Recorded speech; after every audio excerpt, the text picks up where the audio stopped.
gabagan qaaleyda ah waxaan ugu talagalay Soomaalida walaalaha ah ee qabyaaladu kala fogeyday ee kala qobqobtay waana gabay waana ah waayadan qaaley gabay ma curin qiimo badantii qalbigeyga waataan ka jaray qaar kasto ay tahay Soomaalina qabiil baan u nacay qusna waana haya qalbigooda kama baarayaan qiimo shay gale nin la xididay iyo dariska wees qala yaqaaniine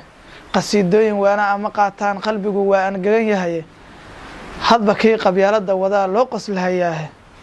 qabiil bay ku taageerayaan qaranku duulkii nin caruurta qala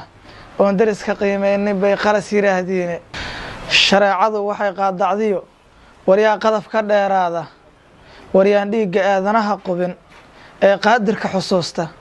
wariyaan qalan walaalkiisa oo daris qaraabaysta xaqiiq wuxuu ilaahay xarimay wariyaan xoog u qalab qaadan qaybteena Soomaalida wariyaa qaatumo u baara qabyaalada wariyaa buriyo oon qixin wanaageena wada dhalasho yaa qiimeeyo oo qayrka ku abuura oo murtida aan soo qoray quursan oo qaatal hadalkayga Allah ayuu qalbiga noo daway qaadir baa tahay